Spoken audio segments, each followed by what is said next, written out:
അതെന്താ പറഞ്ഞതെന്ന് വെച്ച് കഴിഞ്ഞാൽ ഇടയ്ക്കൊന്ന് ഇട്ട് കളയരുത്.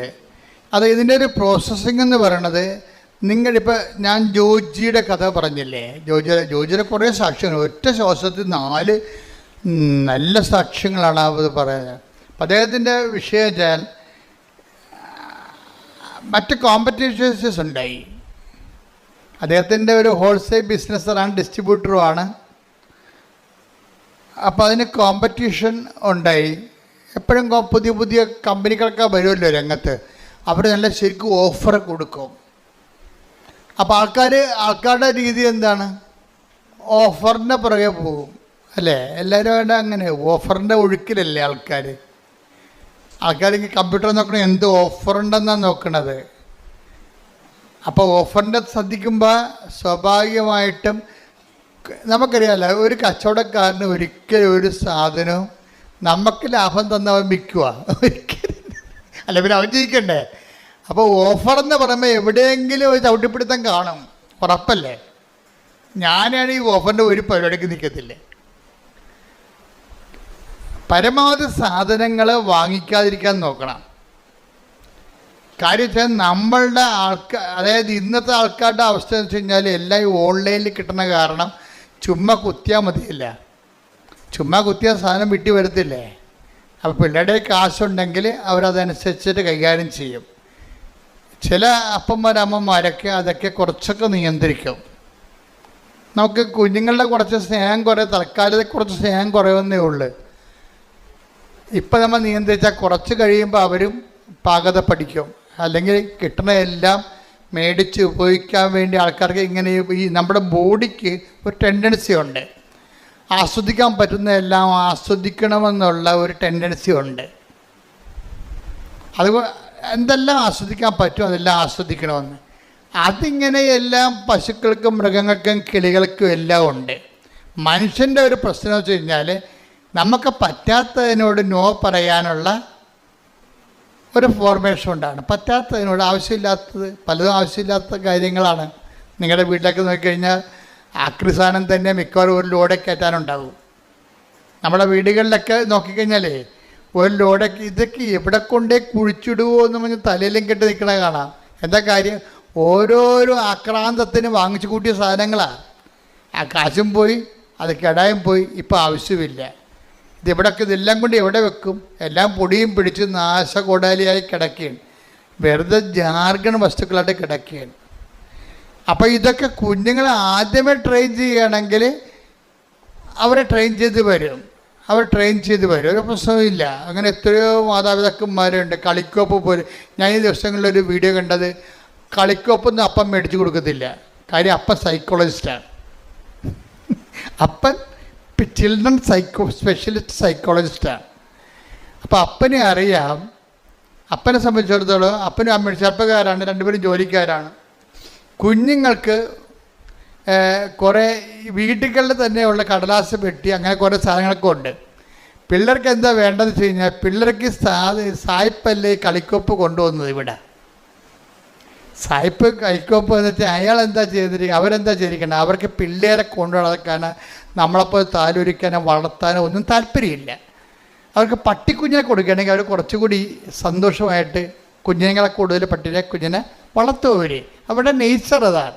അവരുടെ കുറ്റപ്പെടുത്തിൻ്റെ കാര്യമില്ല.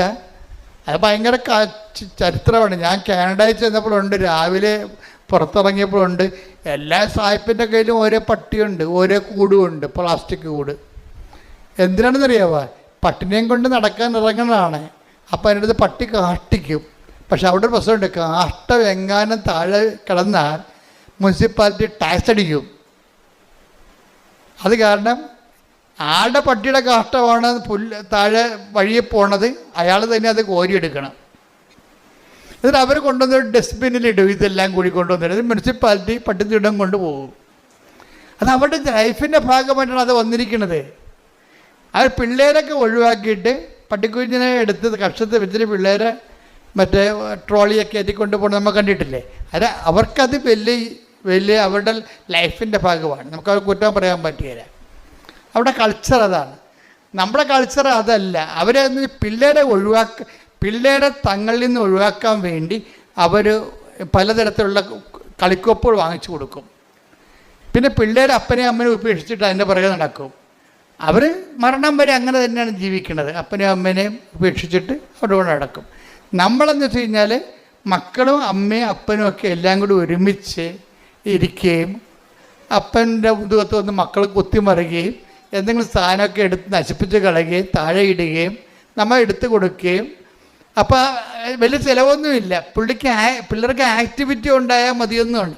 അപ്പോൾ ഈ ചൈൽഡ് സൈക്കോളജിസ്റ്റ് ഭയങ്കര രസമാണ് അയാളുടെ വീഡിയോ. അയാൾ പറഞ്ഞത് എന്താ വെച്ചാൽ ഇതിൻ്റെ ആവശ്യമില്ലാത്ത സാധനങ്ങൾ വാങ്ങിച്ചു കൊടുക്കുമ്പോൾ കുഞ്ഞുങ്ങൾ നമ്മളെ വിട്ടു പോവുകയാണ് ചെയ്യണം. നമുക്ക് സമയമുള്ളപ്പോൾ കുഞ്ഞുങ്ങളുടെ കൂടെ ഇരിക്കുക.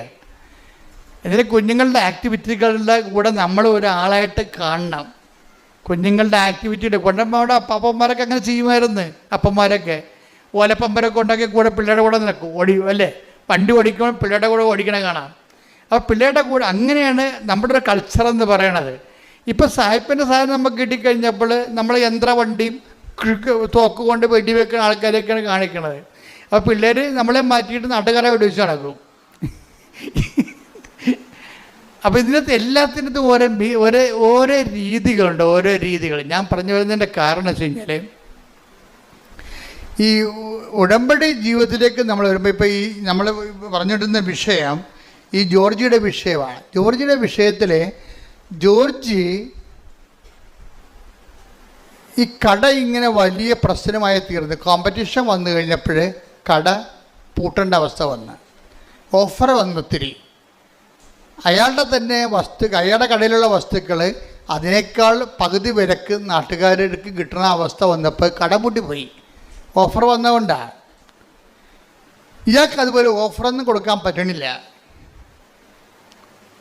നമ്മുടെ ജീവിതത്തിൽ വരുന്നൊരു പ്രശ്നമാണ് ഉടമ്പടിയും ഓഫറും ഒക്കെ വരുമ്പോൾ നമ്മൾ നോക്കുമ്പോൾ ഉടമ്പടിയുടെ ഒരു ജീവിതം, പക്ഷേ നമ്മൾ അനുഭവിക്കുന്ന ഫീൽഡിൽ നമ്മൾ അനുഭവിക്കുന്നത് ഇതിനേക്കാളും മാരകമായ പ്രഹരങ്ങളാണ് നമുക്ക് കേൾക്കുന്നത്. കട പൂട്ടിപ്പോയി. പക്ഷെ കട പൂട്ടിയെങ്കിൽ ഇവർ ഒരു കട തുറന്നു വെച്ചിട്ടുണ്ടിരുന്നത്. ഏതാണ്? ദേവാലയം തുറന്നു വെച്ചുകൊണ്ടിരുന്നു. ഈ ഭാര്യയും ഭർത്താവിൻ്റെ ഉടമ്പടി ജീവിതം അവർക്ക് കൊടുത്തതിൻ്റെ മാർഗം അതാണ്. അവർ പറയുന്നത് ഞങ്ങളുടെ കട പൂട്ടിപ്പോയി, പക്ഷെ കർത്താവിൻ്റെ ആലയം തുറന്നിട്ടുണ്ടായിരുന്നല്ല. അപ്പം ഞങ്ങളുടെ കർത്താവിൻ്റെ ആലയത്തിൽ മുടങ്ങാൻ പോകും. എപ്പോഴായാലും കർത്താവ് ഞങ്ങൾക്കൊരു വഴി. കാര്യം ഉടമ്പടി വർക്ക് ചെയ്യണം എങ്ങനെയാണ്? Not by merit but by grace. Offer എന്നൊക്കെ പറഞ്ഞാൽ മെറിറ്റിൻ്റെ അകത്ത് വരുന്ന കാര്യങ്ങളല്ലേ. അപ്പം പലതുകൊണ്ടും നമ്മുടെ ജോലി നഷ്ടപ്പെട്ട് പോയാലും ശരി, ഈ ഉടമ്പടി വർക്ക് ചെയ്യണത് മെറിറ്റിലല്ല. ലോകത്തിലുള്ള എല്ലാ കാര്യങ്ങളും വർക്ക് ചെയ്യണ മെറിറ്റിലാണ്. ഇപ്പോൾ പഹല ആക്രമണമില്ലേ? ഇപ്പോൾ പ്രധാനമന്ത്രിയെ ചില അണ്ണന്മാർ ചില പട്ടാളക്കാർക്ക് കുറ്റപ്പെടുത്തുന്നത് എന്താ?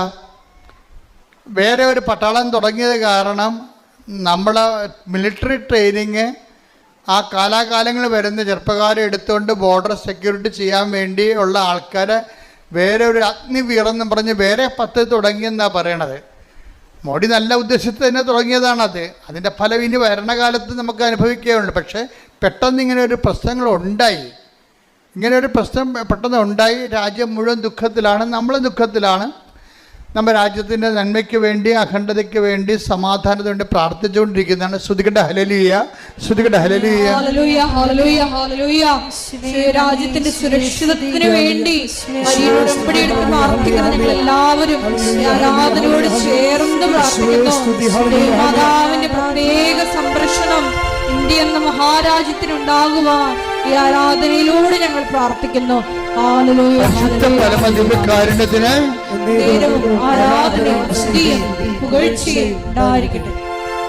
എന്നെ ജോജിയുടെ കടപ്പൂട്ടി അഭിമാനം നിന്ന് ഒരു ഭർത്താവ് കൊണ്ട് ഭാര്യയുണ്ട്, 2 കുഞ്ഞുങ്ങളുണ്ട്. അങ്ങനെ പട്ടിണിയാകാൻ. പക്ഷേ ഈ 2 കക്ഷികളും ഉടമ്പടിയുടെ ഒരു ബലത്തിൽ അങ്ങനെ നിൽക്കുകയാണ്. ആ പൂട്ടാത്തൊരു കടവുണ്ടല്ല. കർത്താവ് എപ്പോഴും കർത്താവിൻ്റെ സന്നിധിയിൽ ഇവർ നമ്മളെ കരുതുവാനും കാക്കുവാനും not by merit but by grace, നിൻ്റെ കഴിവ് കൊണ്ടല്ല, മറിച്ച് എന്താണ്, എൻ്റെ കൃപ കൊണ്ടാണ് നിൻ്റെ അതിജീവനമെന്ന് ആണ് ഉടമ്പടി അടിസ്ഥാനം. അതുകൊണ്ട് തന്നെ വൈഫും ഹസ്ബൻഡും വളരെ സീരിയസ് ആയിട്ട് തന്നെയാണ് ഉടമ്പടി ജീവിതം മറന്നിട്ടില്ല. അവർക്ക് നല്ല ബോധമുണ്ട് അവർ ഉടമ്പടിയിലാണെന്ന്. അതുകൊണ്ട് ദിവസം ജോജി പറയണ ഞാൻ പണ്ടൊക്കെ ഇങ്ങനെ പള്ളിയിൽ പോകുമെങ്കിൽ ഇന്ന് പോണ പോലെ പോകത്തില്ലായിരുന്നു. ഉടമ്പടിക്ക് ശേഷം ഞാൻ ഡെയിലി പള്ളിയിൽ പോകും, വൈഫ് പോകും. ഒരു ദിവസം വൈഫും 2 കുഞ്ഞുങ്ങളുമാണ് പോകാനൊത്തത്. ആ പോണ വഴിക്ക് വന്നപ്പോഴേ ഈ ഹൗസ് ഓണർ അല്ല വീട്ടിൻ്റെ വാടക ഞങ്ങൾക്ക് കട തന്ന ആളെ പിടിച്ചു നിർത്തി. വൈഫിനെ വഴി പിടിച്ചു നിർത്തി പറഞ്ഞു, ഇത് നിങ്ങൾക്ക് കച്ചവടം വിൽക്കണമില്ല, ഞങ്ങൾക്ക് വേറെ കൊടുക്കാനത് പറ്റണമില്ല, സമാധാനം പറഞ്ഞിട്ട് പോയാൽ മതിയെന്ന് അവർക്ക് കുറേ നാൾ ഇവരോട് പറയുമായിരുന്നുണ്ടായിരുന്നു. ഇവർക്ക് ഇപ്പം ചെയ്യാൻ പറ്റണില്ല. ഇവർക്ക് അവസാനം ഇപ്പം സീരിയസ് ആയി. ലേഡീസിനെ തന്നെ വഴി പിടിച്ചു നിർത്തുന്ന അവസ്ഥയായി. അത്രയും സീരിയസ് ആയി. അപ്പോൾ നിങ്ങളൊക്കെ ഉടമ്പടി എടുത്താണല്ല, പള്ളിയിൽ നിന്ന് വന്നാണല്ല, എന്നിട്ടും വഴി പിടിച്ച് നിർത്തിയാന്ന്. അതായത് ഉടമ്പടി കാലത്ത് എന്തെങ്കിലും സംഭവിക്കുകയാണെങ്കിൽ അത് ഉടമ്പടി എടുത്ത ആൾക്കാരാണ് നമ്മളെന്നുള്ള ബോധം നമുക്കുണ്ടെങ്കിൽ ഓർക്കുക, നമുക്ക് സംഭവിക്കണ നന്മയ്ക്കായിരിക്കും അത് മാറ്റണത്. അതെപ്പോഴും ഓർത്തേക്കണം. അപ്പോൾ വൈഫ് പെട്ടെന്ന് പറഞ്ഞ് എൻ്റെ അമ്മയെ എന്തെങ്കിലും മറുപടി പറയാൻ പറഞ്ഞു. ഇവർ പിടിച്ചു നിർത്തിയല്ല, കടക്കാർ പിടിച്ചു നിർത്തിയല്ല, അതിൻ്റെ ഓണർമാർ പിടിച്ചു നിർത്തിയപ്പോഴേ തടഞ്ഞു നിർത്തിയപ്പോൾ ഈ ജോജിയുടെ വൈഫ് മാതാവിനോട് പറഞ്ഞു, അമ്മേ എന്തെങ്കിലും. അപ്പം ഉടമ്പടി എന്ന് പറയുമ്പോൾ സഞ്ചാരി മാതാവല്ലേ, എവിടെയായാലും കൂടെ ഉണ്ടാവില്ല ആള്. അതാണ് ഉടമ്പടിയുടെ ഏറ്റവും വലിയ ഗുണമെന്ന് പറയണത്. പക്ഷെ സഞ്ചാരി മാതാവാണെന്നുള്ളതിനെക്കുറിച്ച് നല്ല ബോധം ജോജിക്കുണ്ട്. നിങ്ങൾക്ക് പലർക്കും ഇല്ല, അതാണ് പ്രശ്നം. സഞ്ചാരി മാതാവ് എന്താണെന്ന് പോലും അറിയാൻ പറ്റില്ല. സഞ്ചാരി മാതാവെന്ന് പറയണത് ഉടമ്പടി എടുക്കുമ്പോൾ ദൈവം നൽകുന്ന ഓഫറാണ്. മനസ്സിലായില്ലേ? I will come with you wherever you go, അതാണ് ഓഫർ എന്ന് പറയണത്. പുറത്ത് നാട്ടുകാർ ഓഫർ എന്ന് പറയുന്നത് നമ്മളത് എന്താ പറയും, വാഗ്ദാനം എന്ന് പറയും. രണ്ടും ഒന്ന് തന്നെയാണ്. പുറത്ത് ആൾക്കാർ പറയണത്, കച്ചവടക്കാർ പറയണത് ഓഫർ എന്നാണ് പറയണത്. കർത്താവിൻ്റെ വചനത്തിന് നമുക്ക് വരുന്ന പ്രയാസങ്ങൾ അതിജീവിക്കാൻ വേണ്ടി ദൈവം തന്ന ഇൻസെൻറ്റീവിന് ബൈബിൾ പറയണ പേരെന്താണ്? പ്രാമിസ്. എന്താണ്? വാഗ്ദാനം. ഇപ്പോൾ ഒരു വാഗ്ദാനത്തിലൊരു സംഭവമാണ്. എന്താണ്? I will come with you wherever you go. നീ എവിടെ പോയാലും ഞാൻ നിൻ്റെ കൂടെ ഉണ്ടാകും. അപ്പോൾ അതിൻ്റെ അകത്ത് അതങ്ങനെയാണ് സഞ്ചാരി മാതാവ് ഉണ്ടാകണത്. അമ്മയുടെ മധ്യസ്ഥയിലല്ല ഉടമ്പടി എടുത്തിരിക്കണത്. അതുകൊണ്ട് അമ്മ നിൻ്റെ സങ്കടങ്ങളുടെ കാലത്ത് ഏത് സമയത്ത് ആ പ്രശ്നങ്ങളുള്ള കാരണം അമ്മ നിൻ്റെ കൂടെ 24 hours ഉണ്ടാവും. അതാണ് ഈ മുല്ലപ്പൂ മണവും മഴവില്ലും പലതരത്തിലുള്ള ആൾക്കാർക്ക് പല പല അനുഭവങ്ങൾ വരണില്ലേ. അത് എന്തുമാത്രം അനുഭവങ്ങളാണ് വരുന്ന ആൾക്കാർക്ക്. അതാണ് സഞ്ചാരി മാതാവ്. അപ്പോൾ ഇതിൻ്റെ ഈ ജോജി ഭയങ്കര ഇതിൻ്റെ ഒരാളാണ്. കാര്യം അമ്മ സഞ്ചാരി മാതാവാണെന്ന് വളരെ വ്യക്തമായിട്ട് വിശ്വസിച്ച് ജീവിക്കുന്ന ഒരാളാണ്. അത് വൈഫിനും അറിയാം. അപ്പം അമ്മ ഇവർ തടഞ്ഞു നിർത്തുമ്പോൾ പറയും, അമ്മേ ഇതിനൊരു മറുപടി ഇപ്പം പറയണം എന്ന് പറയും. കാര്യം ഞങ്ങൾക്ക് മനസ്സിൽ മറുപടി. അപ്പം അവർ പൈസ തന്നിട്ട് പോയാൽ മതി എന്നാണ് പറയണത്. ഉടനെ അമ്മ അവൾക്കൊരു മറുപടി കൊടുക്കും. പറയാം, മനസ്സിൽ തോന്നിക്കും. പറയാം, അവൾ നട്ടല്ലോട് പറയും, പിന്നെ ഞങ്ങളുടെ പകുതി നിങ്ങളുടെ കയ്യിലില്ലേ, അത് പകുതിയോളം വരും നിങ്ങൾക്ക് തരാനുള്ള വാടക ഇനത്തിൽ. പിന്നെ അത്രയും പകുതിയോളം ഞങ്ങളുടെ മെഷീനറീസ് അതിൻ്റെ അകത്തുണ്ട്, ഇൻസ്ട്രുമെൻറ്റ്സ്, ഉപകരണങ്ങൾ അതിൻ്റെ അകത്ത് കിടപ്പുണ്ട്. അത് നിങ്ങൾക്ക് ആവശ്യമുള്ള എടുത്തു. നിങ്ങളുടെ വിലക്ക് നിങ്ങൾക്ക് എന്തുമാത്രം കാശ് തരാനുണ്ട് അത്രയും ഉപകരണങ്ങൾ ആ കടയുടെ അകത്ത് കിടപ്പുണ്ട്. അതെടുത്തിട്ട് ബാക്കി ഇങ്ങോട്ട് തന്നാൽ മതി എന്ന് പറയും. So okay, clear.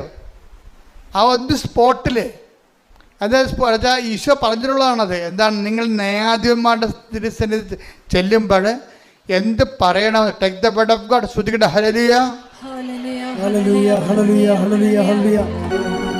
മത്തായി 10:19 അവർ നിങ്ങളെ ഏൽപ്പിച്ചു കൊടുക്കുമ്പോൾ എങ്ങനെ പറയണമെന്നോ എന്ത് പറയണമെന്നോ നിങ്ങൾ ആകുലപ്പെടേണ്ട. നിങ്ങൾ പറയേണ്ടത് ആ സമയത്ത് നിങ്ങൾക്ക് നൽകപ്പെടും.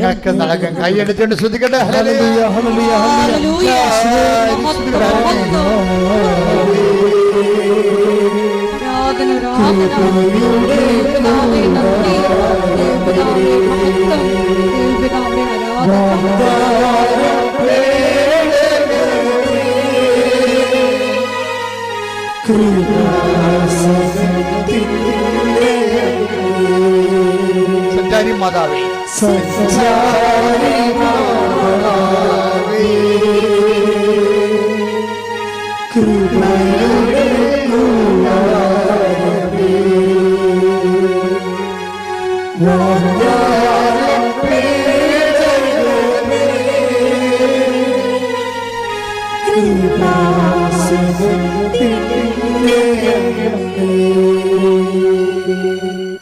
അതാണ് അച്ഛൻ ആദ്യമേ പറഞ്ഞത്.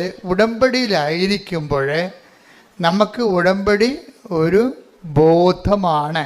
എന്താ ബോധം?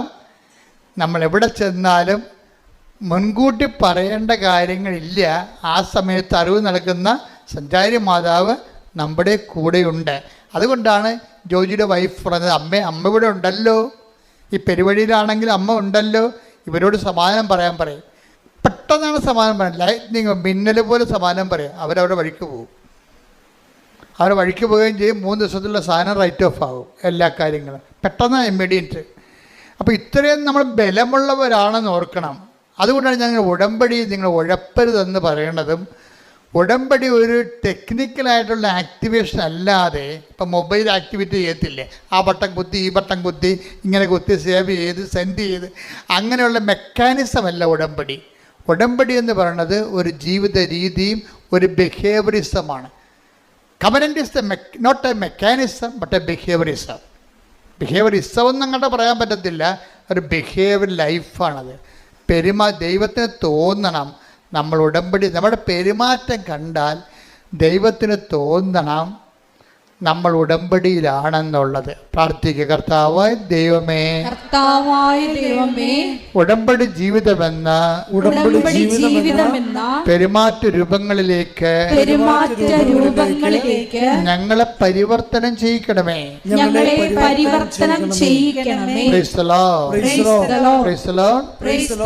ഹല്ലേലൂയ. ഇതിനകത്ത് വരുന്നൊരു വിഷയം എന്ന് പറയണതേ,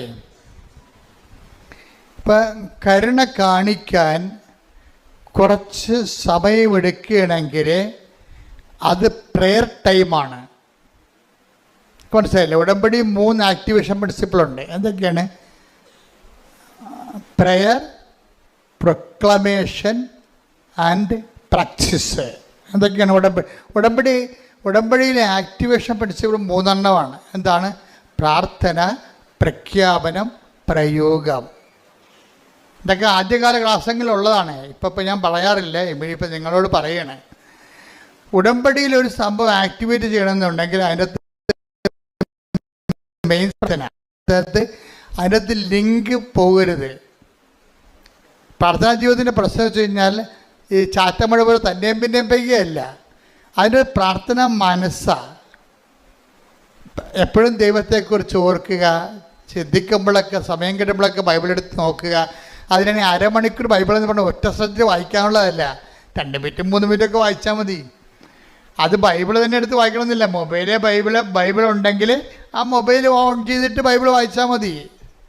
നമുക്കുള്ള സാധ്യതയെല്ലാം പ്രയോജനപ്പെടുത്തണം ഇപ്പോൾ ആൾക്കാർ. കാര്യം ഉടമ്പടി എടുത്തിരിക്കുന്നതിനകത്ത് ഞാൻ മനസ്സിലാക്കിയിരിക്കുന്നത് ഒരു 90% പേരും എബോവ് ആവറേജ് എഡ്യൂക്കേഷനുള്ള ആൾക്കാരാണ്. Above average. അപ്പോൾ അവർക്കിതെല്ലാം ആക്ടിവേറ്റ് ചെയ്യാൻ പെട്ടെന്ന് കഴിയും. അതുകൊണ്ടാണ് വെടിക്കെട്ട സാക്ഷ്യങ്ങളൊക്കെ അവർ പറയുന്നതിൻ്റെ കാര്യത. എല്ലാ കാര്യങ്ങളെക്കുറിച്ചും അവർക്കതിനെക്കുറിച്ച് തിട്ടമായിട്ട് കാര്യങ്ങൾ അറിയാം.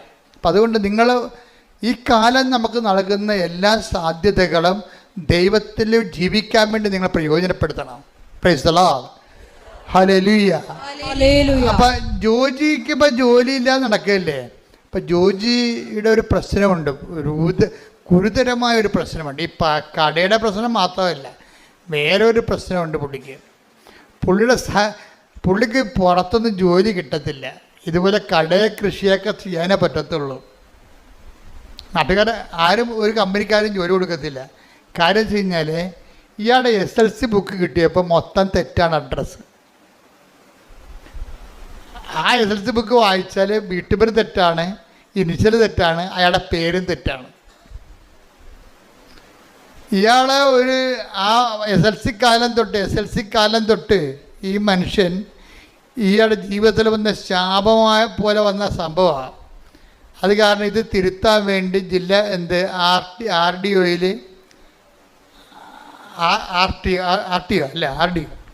RDO അതുപോലെ തന്നെ തഹസിൽദാർ, അതുപോലെ തന്നെ വില്ലേജ് ഓഫീസർ, ഇങ്ങനെ ഗവൺമെൻറ് ഇതുപോലെയുള്ള തിരുത്തൽ സങ്കേതങ്ങളിലൊക്കെ പുള്ളിക്കാരൻ നടന്ന് ഒരു 2 കൊല്ലമൊക്കെ നടക്കും. അങ്ങനെ 20 വർഷം പല ഓഫീസിൽ കയറി ഇറങ്ങി ഇതിനു വേണ്ടി ഉണ്ടാകുന്ന അവർ ആവശ്യപ്പെടുന്ന എല്ലാ രേഖകളും ഉണ്ടാക്കിയിട്ടും ഇന്ന് വരെ ഒരു പുല്ലും നടന്നിട്ടില്ല. ആകെപ്പാടെ വല്ലാത്ത ജീവിതം. ഇനി പഠിത്തത്തിൻ്റെ പരിപാടി നിർത്തി. എന്താ കാര്യം? സർട്ടിഫിക്കറ്റ് അഡ്രസ്സ് തെറ്റാണ്. ഇപ്പം നിങ്ങൾക്കറിയില്ല, പാസ്പോർട്ടിലൊക്കെ പേരൊക്കെ തരിക്കഴിഞ്ഞാൽ ഉള്ള അവസ്ഥ എന്തായിരിക്കും? ഒന്ന് റിജക്റ്റ് ചെയ്യും സംഭവം. ഇനിയുള്ള കാലങ്ങളിൽ നിങ്ങൾ വളരെ ശ്രദ്ധിക്കണം. കാര്യം ഞാനൊരു രാജ്യത്ത് ചെന്നപ്പോൾ അവിടെ നമ്മളാരും അവിടെ എമിഗ്രേഷൻ വെച്ചിട്ടില്ല. കമ്പ്യൂട്ടറാണ് എമിഗ്രേറ്റ് ചെയ്യണത്. നമ്മൾ ഡേറ്റ അടിച്ചു കൊടുക്കേണ്ടി വരും. അപ്പം നമ്മുടെ കൃഷ്ണമണിയും കൈയും കാലും അഡ്രസ്സും എല്ലാം ഓൾറെഡി എല്ലാ രാജ്യങ്ങളിലും ഉണ്ട്. നമ്മൾ ഫീഡ് ചെയ്യുമ്പോൾ ഒരു വരകം തെറ്റിപ്പോയി കഴിഞ്ഞാൽ നമ്മളവിടെ നിൽക്കാനേ പറ്റത്തുള്ളൂ, റിജക്റ്റ് ചെയ്ത് കളയും. അത് കാരണം കൊന്തേഞ്ചേരിക്കൊണ്ടാണ്. അപ്പോൾ എന്നെ വിജയകുമാർ സാർ സഹായിച്ചേ അവിടെ ചെന്നപ്പോൾ കൂടെ ഉണ്ടായിരുന്ന കാരണം.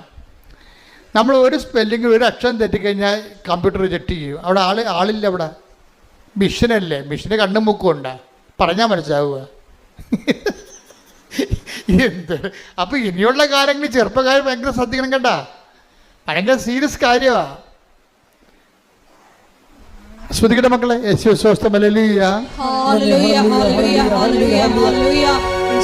സാക്ഷ്യങ്ങളിലൂടെ സംസാരിക്കുന്നതിന് പറയുന്നു.